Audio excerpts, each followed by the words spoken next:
चलिए आज हम देखेंगे सक्सेस एकेडमी नवागढ़ संख्या पद्धति। क्या देखेंगे आज? संख्या पद्धति। इधर उधर नहीं, इधर देखो, आराम से पढ़ाई में ध्यान। ओके, तो संख्या पद्धति में आप क्या जानते हो? संख्या पद्धति कहने का मतलब क्या हुआ? गिनने की, मापने की इकाई। गिनने की और मापने की इकाई। कहने का मतलब यह हुआ संख्या से हम क्या करते हैं? गिनती करते हैं। क्या करते हैं? गिनती करते हैं। ठीक है। अब पद्धति क्या है इसका?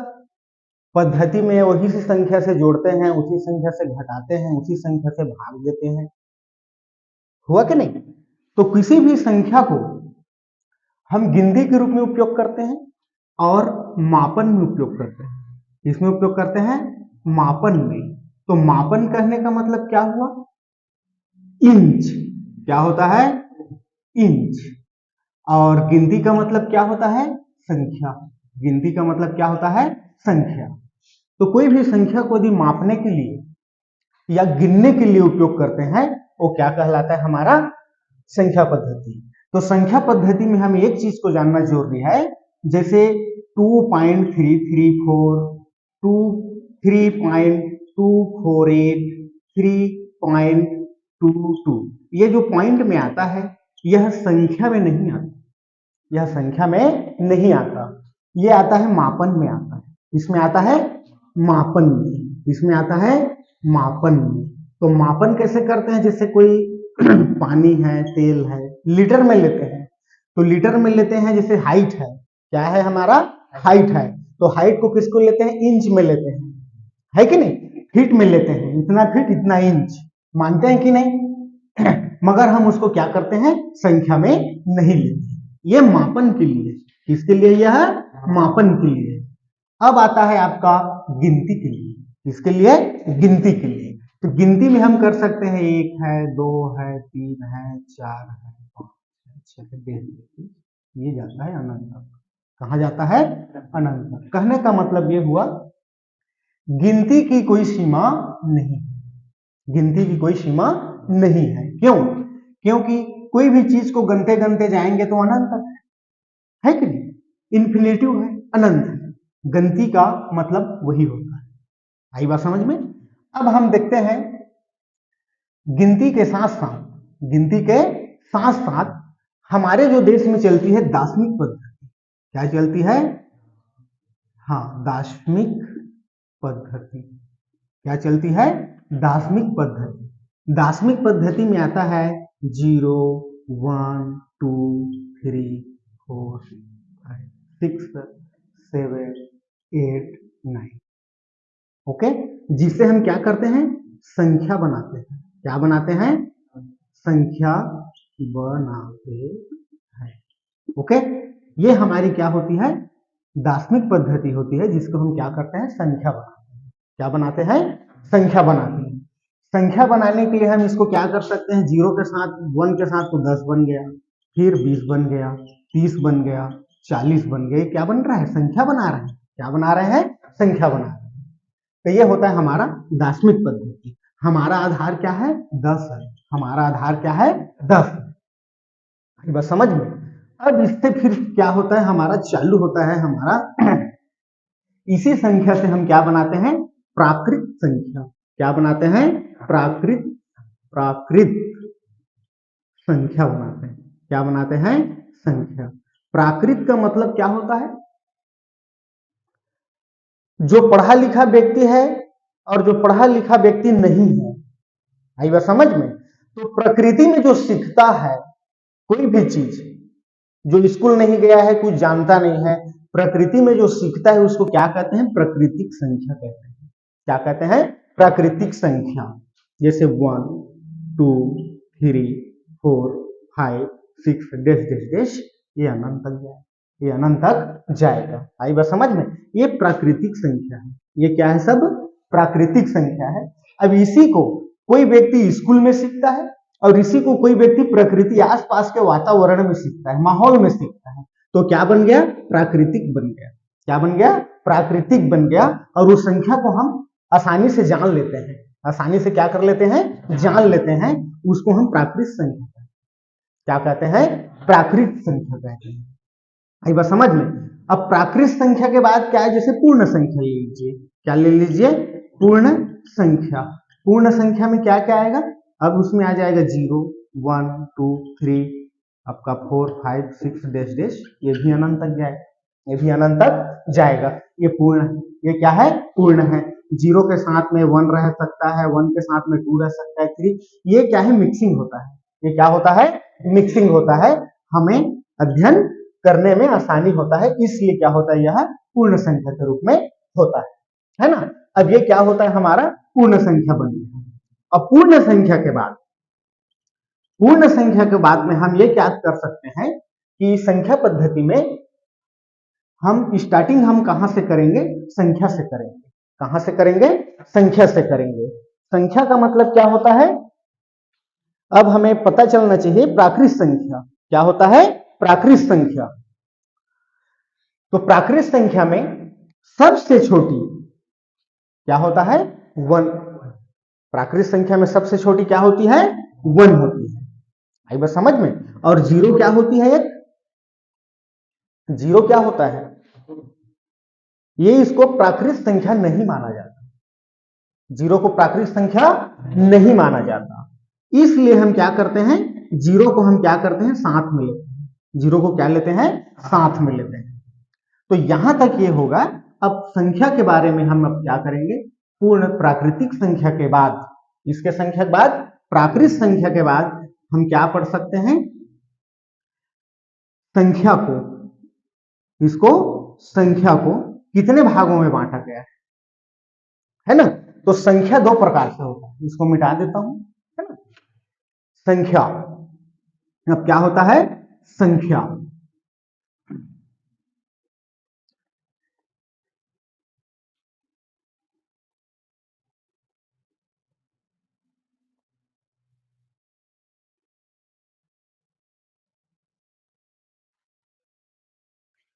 संख्या ले लेते हैं। क्या ले लेते हैं? संख्या। संख्या 2 प्रकार की होती है। कौन कौन से? पहला और दूसरा। संख्या एक वास्तविक, क्या होता है? वास्तविक। और दूसरा क्या होता है? काल्पनिक। क्या होता है? काल्पनिक। तो वास्तविक संख्या और काल्पनिक संख्या। वास्तविक संख्या के कई प्रकार होंगे? 3 प्रकार होंगे। कौन कौन से? ये होगा आपका प्राकृत, पूर्ण, और होता है आपका पूर्णांक। क्या होता है? पूर्णांक। ठीक है। और पूर्णांक भी 3 प्रकार के होते हैं। धनात्मक, शून्य, शून्य, और होता है ऋणात्मक। और क्या होता है? ऋणात्मक। ये संख्याएं होती है। ठीक है। तो धनात्मक को कैसे लिखोगे? शून्य को कैसे लिखोगे? ऋणात्मक को कैसे लिखोगे? ये आता है इन्फिनेटिव से। इससे आता है इन्फिनेटिव से। ठीक है ना? ये -3, आपका -2 और -1, ये हो गया शून्य। किसके लिए हो गया? शून्य के लिए हो गया। शून्य पूर्णांक क्या होता है? शून्य पूर्णांक होता है। और ये सब क्या होते हैं? ऋणात्मक पूर्णांक होते हैं। क्या होते हैं? यह ऋणात्मक पूर्णांक होते हैं। धनात्मक पूर्णांक में जस्ट चालू हो जाता है आपका +1, +2 और +3। तो ये किसके लिए हो गया? आपका धनात्मक पूर्णांक के लिए हो गया। किसके लिए हो गया? यह धनात्मक पूर्णांक के लिए हो गया। ओके। तो बस यही पॉइंट को समझना है कि कौन धनात्मक है और कौन ऋणात्मक है। ठीक है। अब होता है आपका काल्पनिक। क्या होता है? काल्पनिक। तो काल्पनिक का मतलब होता है इमेजिनरी नंबर। ठीक है। हाँ, इमेजिनरी नंबर। ठीक है। काल्पनिक संख्या। काल्पनिक संख्या का मतलब होता है कि संख्या पद्धति में काल्पनिक संख्या का कोई रोल नहीं होता। कोई रोल नहीं होता। जिसको हम नोट कर सकते हैं -2, -3। ठीक है, आपका -4, आपका -5 जो रूट के अंदर हो, और रूट के अंदर के साथ साथ वह ऋणात्मक हो, वह क्या हो, ऋणात्मक हो, उसको हम क्या कहते हैं, काल्पनिक संख्या कहते हैं, है ना, इमेजिनरी नंबर। अब इमेजिनरी नंबर में हम क्या मान सकते हैं, इसका मान होता है -1 करडी, -1 करडी, आई बात समझ में। अब -1 करडी को हम क्या कर सकते हैं, इमेजिनरी नंबर में हल करेंगे। ओके, तो इसको हम लिखेंगे कैसे, इसी को इमेजिनरी में इसको आई से भी प्रदर्शित करते हैं, इससे करते हैं, आई से प्रदर्शित करते हैं, इसको लिख सकते हैं -4 मल्टीप्लाई करनी -1, आई बात समझ में। तो इसका मल्टीप्लाई कहाँ से होता है, अंदर का अंदर से होता है और बाहर का बाहर से होता है, इसको लिख सकते हैं हम लोग पूरे का करनी -4 मल्टीप्लाई -1 इक्वल टू क्या हो जाएगा, करनी -4, इस प्रकार से हम इसको क्या करेंगे, हल करेंगे, आई बात समझ में। अब ये आई रख सकते हैं, इसके जगह में क्या रख सकते हैं, आई रख सकते हैं, तो क्या हो जाएगा है -4, आई भी कर सकते हैं, इसके जगह में आई रख सकते हैं। ओके, तो रूट -1 बराबर क्या होता है, आई से इमेजिनरी होगा, आई से क्या होगा, इमेजिनरी। मगर संख्या पद्धति में ये काल्पनिक संख्या का कोई महत्व नहीं होता, ये बस समझ में। अब इसके बाद में हम देखते हैं वास्तविक संख्या के बारे में, इसके बारे में वास्तविक संख्या। प्राकृत संख्या का मतलब समझ गए, प्राकृत मतलब गिनती के काम आए, गिनती के काम आए, ठीक है। अब पूर्ण संख्या क्या हो जाएगी, 0 से 1 2 3 4 5 6, ठीक है। अब पूर्णांक का मतलब क्या समझे, जो दशमलव में न हो, जो दशमलव में न हो। जैसे हम और एक चीज के जैसे पूर्ण संख्या के बारे में लिख सकते हैं, इसके साथ बारे में लिख सकते हैं पूर्ण संख्या। जैसे 6 है, आपका 28 है और आपका 496 है, ये सब क्या है, हमारा पूर्ण संख्या।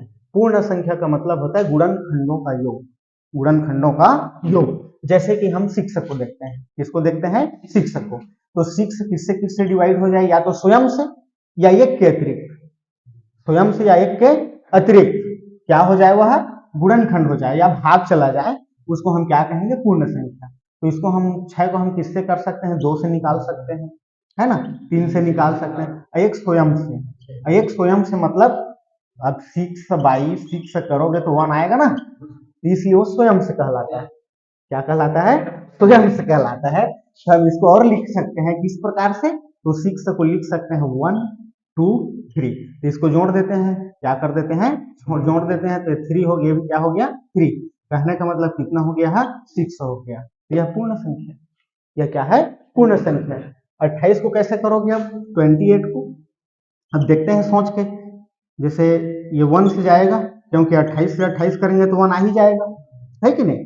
और किससे चला जाएगा, यहाँ 7 से चला जाएगा, 2 से चला जाएगा, और 4 से भी चला जाएगा, और किससे चला जाएगा, 14 से भी चला जाएगा। देखते हैं जोड़ के, ये 1 हो गया और एक 7 हो गया, तो 8, 8 और 2 10, और 10 4 14, और 14 और 14 कितना हो गया, 28। ये सभी क्या है, पूर्ण संख्या है, यह सब क्या है, पूर्ण संख्या है। तो इसी को क्या माना जाएगा, पूर्ण संख्या माना जाएगा। ओके, यहां तक हो गया।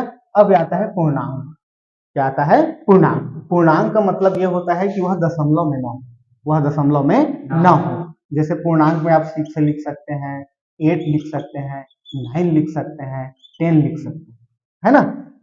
तो ये सभी क्या है, हमारे पूर्णांक संख्या, क्या है, यह पूर्णांक संख्या है। तो यह इतना समझ में आ गया, चलो ठीक, मिटा देता हूँ।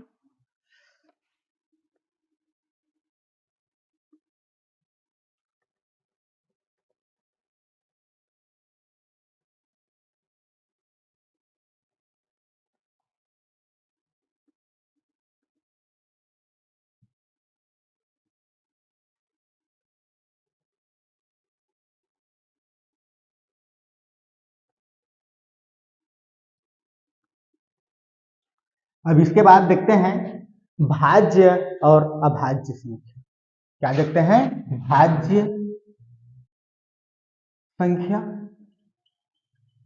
और क्या देखेंगे, अभाज्य संख्या। क्या बताया था मैं भाज्य और अभाज्य के बारे में, वह संख्या स्वयं या एक के अतिरिक्त एक के अतिरिक्त क्या चला जाए, भाग चला जाए, उसको भाज्य कहेंगे। क्या कहेंगे, भाज्य कहेंगे। और वे स्वयं संख्या तथा एक के अतिरिक्त किसी दूसरे से भाग न जाए, उसको क्या कहेंगे, अभाज्य संख्या कहेंगे। तो भाज्य में कौन कौन आएगा बताओ। भाज्य में आएगा 4 आएगा, 8 आएगा, 9 आएगा, 10 आएगा। 4, 8, 9 और 10 है ना। अब अभाज्य में कौन कौन से आएगा, अभाज्य संख्या। अभाज्य में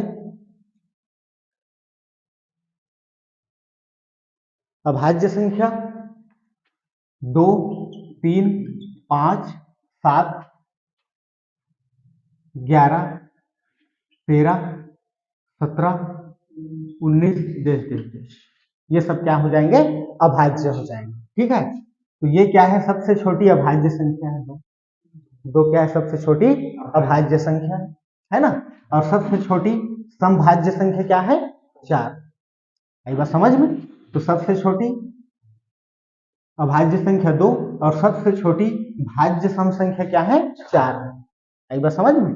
इस प्रकार से होता है। और 1 क्या है, न तो वह भाज्य है और न ही क्या है, वह अभाज्य है। आई बात समझ में। तो इस प्रकार से क्या होता है, 3, 5 और 7 को आपको याद रखना है। संख्या पद्धति में ये तीनों आपका साथ छोड़ने वाला नहीं है। ठीक, अब इसके बाद कौन से पॉइंट आएगा, इसके बाद आता है निरपेक्ष मान। क्या रहता है, निरपेक्ष मान। निरपेक्ष मान का मतलब क्या होता है, इसको इस प्रकार से प्रदर्शित करते हैं। क्या करते हैं, इस प्रकार से। और इसका मान क्या रहता है, हमेशा धनात्मक होता है। क्या होता है, इसका मान धनात्मक होता है। आई बात समझ में। जैसे क्या कर देता हूं मैं, इस प्रकार से कर देता हूं -5। ठीक है, ये हो गया इक्वल टू कितना रह गया है, 5 रहेगा। कितना रह गया है, 5 रहेगा। और एग्जांपल में हम ले लेते हैं, ये क्या हो गया, 8 रहेगा। और ये क्या रहेगा हमारा, 8। तो क्या है, निरपेक्ष मान क्या होता है, हमेशा धनात्मक होता है। निरपेक्ष मान हमेशा क्या होता है, धनात्मक होता है। ओके, अब नेक्स्ट पॉइंट क्या है, अब हम लिखते हैं सह अभाज्य संख्याएं। सह अभाज्य संख्याएं, सह अभाज्य संख्याएं। ठीक है, तो सह अभाज्य संख्या कौन कौन सा है, ब्रह्मजीत। सह अभाज्य संख्या इसमें रहेगा 3, 2, ठीक है, 3, 4 और 4, 7। ओके, ये क्या है हमारा, सह अभाज्य संख्या। सह अभाज्य संख्या। ओके, अब सह अभाज्य संख्या। अब आता है जुड़वा अभाज्य संख्या। जुड़वा अभाज्य संख्या। जुड़वा अभाज्य संख्या का मतलब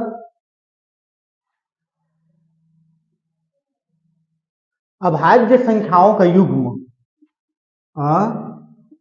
अभाज्य संख्याओं का युग्म तथा 2 का अंतर हो। 2 का क्या हो, अंतर हो, उसको हम क्या बोल सकते हैं, अभाज्य संख्या। क्या बोल सकते हैं, जुड़वा अभाज्य संख्या। जुड़वा अभाज्य संख्या में कौन कौन से एग्जांपल आ जाएगा, 3 और 5। 3 और क्या हो जाएगा, 5। फिर क्या हो जाएगा, 5 और 7। और क्या हो जाएगा, 17 हो जाएगा और 19 भी हो जाएगा। और ढूंढो, और कोई है क्या, 11 और 13। 11 और 13 ये क्या है, जुड़वा अभाज्य संख्या। जुड़वा अभाज्य संख्या कहने का मतलब ये हुआ कि दोनों के बीच का क्या हो, 2 का अंतर हो। 2 का क्या हो, अंतर हो। तो चलो हम 3 और 5 को घटाएंगे तो 2 आया, है ना। इसको ऐसे लिखना चाहिए था, 5 और 3। 5 और 3, क्योंकि 5 में 3 घटाने पर कितना आएगा, 2 आएगा, है ना। तो ये बढ़ते क्रम में है। तो ये सब क्या है, 2 का अंतर है। इसमें 2 का अंतर है, इसमें भी क्या है, 2 का अंतर है। इसी को क्या कहते हैं, जुड़वा अभाज्य संख्या। जुड़वा अभाज्य संख्या, अभाज्य संख्याओं का युग्म तथा दो का क्या हो, अंतर हो, उसको हम जुड़वा अभाज्य संख्या कहते हैं। ओके, नोट कर सकते हो।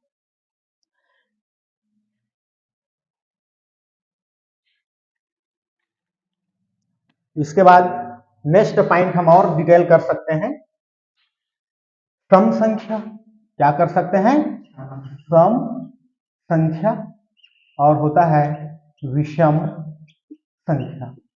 ठीक है, चलो इसको क्या कर सकते हैं, जुड़वा, जुड़वा हो गया, सम संख्या और विषम संख्या, है ना। सम संख्या का मतलब होता है गिनती के साथ या संख्या के साथ जोड़ा बने। क्या बने, जोड़ा बने। ठीक है, तो जोड़ा हम बनाएंगे तो सम संख्या के लिए क्या होता है, जैसे 2 है, 4 है, 6 है, 8 है, 10 है, आपका 12 है, आपका 14 है, डैश डैश डैश अनंत। ठीक है, उसका पेयर बने, जोड़ा बने। ठीक है, जैसे 2 का जोड़ा रहता है, प्लस माइनस बोल सकते हो, है ना, हमेशा जोड़ा में चलता है ना। अब विषम संख्या का मतलब विषम हो, जिसका जोड़ा ना बने, जिसका जोड़ा ना बने, 1, 3, 5, 7, 9, 11, 13 इत्यादि इतिशी। ठीक है, जिसका जोड़ा ना बने, जिसका जोड़ा ना बने, ये सब क्या कहलाते हैं, सम और विषम संख्याएं कहलाती है ना। तो सम संख्या में जिसका जोड़ा बनता है, और विषम संख्या का मतलब जिसका जोड़ा नहीं बनता है, उसको हम क्या कहते हैं, विषम संख्या। क्या कहते हैं, विषम संख्या, है ना। अब इसके बाद जस्ट हम आ रहे हैं परिमेय संख्या में, इसमें आ रहे हैं परिमेय संख्या, इसमें आ रहे हैं परिमेय संख्या। चलो बताओ परिमेय संख्या क्या है।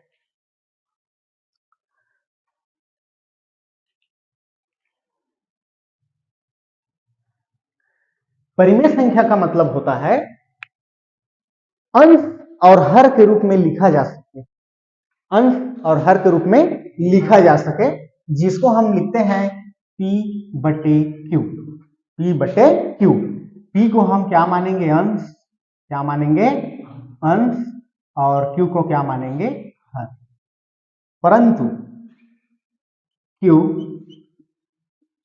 बराबर नहीं है 0, Q बराबर नहीं है 0। यदि परिमेय संख्या में इस प्रकार से आ जाए, मान लो 6/0 आ जाए, 6/0 आ जाए, तो हम इसको परिमेय संख्या नहीं मानेंगे, परिमेय संख्या नहीं मानेंगे, इसको हम क्या मानेंगे, पूर्ण संख्या मानेंगे। क्या मानेंगे, पूर्ण संख्या मानेंगे। ओके, तो ये भिन्न के रूप में हो, इसमें हो भिन्न के रूप में हो, जैसे 7/9, ठीक है, 14/2 कर सकते हैं, है ना। और क्या लिख सकते हैं हम लोग, अन्य उदाहरण ढूंढिए, 7/9, 14/2, है ना। और क्या हो सकता है, -2, क्या लिख सकते हैं, -2 लिख सकते हैं, 5 लिख सकते हैं, है ना। और 2/14 लिख सकते हैं। ठीक है, और क्या लिख सकते हैं हम लोग, 25 लिख सकते हैं, कड़ी के साथ में। क्या लिख सकते हैं, कड़ी के साथ में 25 लिख सकते हैं, 24 लिख सकते हैं। ये सब क्या है, हमारा परिमेय संख्या है। क्या है, यह परिमेय संख्या है। ओके, तो ये समझ में आ गया यहां तक। अब परिमेय संख्या के बाद क्या आता है, अपरिमेय, अपरिमेय संख्या। ओके, तो अपरिमेय संख्या का क्या करेंगे हम लोग, जरा सोचो। इसको हम लिख सकते हैं, इसी के आधार पर जस्ट इसका उल्टा, P/Q के रूप में ना हो, P/Q के रूप में न हो। कहने का मतलब अंश बटे हर के रूप में न लिखा जा सके, अंश बटे हर के रूप में न लिखा जा सके, उसको हम क्या कहते हैं, अपरिमेय संख्या कहते हैं। क्या कहते हैं, अपरिमेय संख्या। तो अपरिमेय संख्या में हम जैसे लिख सकते हैं पाई, क्या लिख सकते हैं, पाई। और सोच के बताओ, इसको लिख सकते हैं करड़ी 2, करड़ी 3, फिर करड़ी -5 लिख सकते हैं। क्या लिख सकते हैं, -5 लिख सकते हैं। और बताओ, है ना, -5 लिख सकते हैं। और बताओ, कड़ी के रूप में हो वो भी क्या कहलाता है, हमारा अपरिमेय संख्या कहलाता है। एक और बताओ, इसको हम लिख सकते हैं 3 करड़ी 2 लिख सकते हैं, 3 करड़ी 2 लिख सकते हैं। ये हमारा क्या है, अपरिमेय संख्या है। क्या है, अपरिमेय संख्या।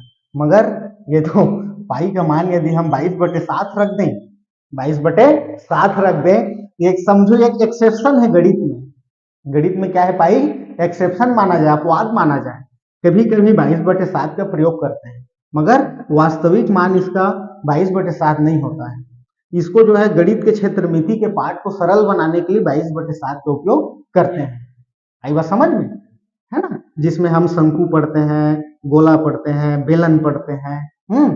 ये जो क्षेत्रमिति है उसके जो अध्याय को सरल बनाने के लिए 22/7 का उपयोग करते हैं, मगर इसका वास्तविक मान होता है 3 पॉइंट इतना हो गया आपका 9 ETC। एक बार समझ में, इसका वास्तविक मान होता है। जब हम 22/7 रख देंगे तो परिमेय संख्या के रूप में हो जाएगा, मगर हम ये पाई को हम गणित में एक अपवाद के रूप में क्या करते हैं, उपयोग करते हैं। ठीक है, तो अपरिमेय संख्या पाई, करड़ी 2, करड़ी 3, माइनस करड़ी 5, 3 करड़ी 2, ये सब क्या है, हमारी अपरिमेय संख्या है। ओके, क्या क्या हो गया, सम संख्या, विषम संख्या, परिमेय संख्या, अपरिमेय, आपका जुड़वा हो गया, सहभाज्य संख्या, निरपेक्ष मान, भाज्य और अभाज्य, ये सारी संख्याएं अब यहाँ पर हो गया। अब देखते हैं कुछ अन्य टॉपिक और क्या है। ठीक, अब है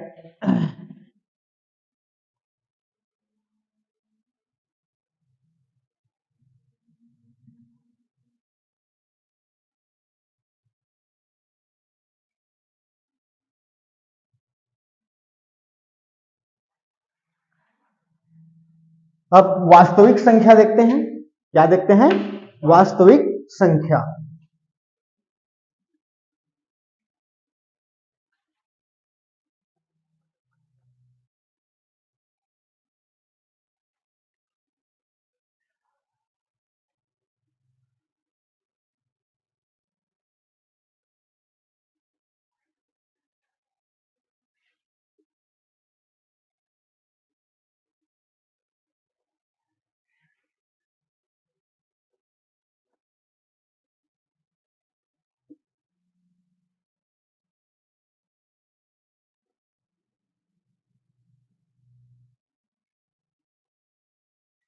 क्या प्रॉब्लम हो रहा है, चलिए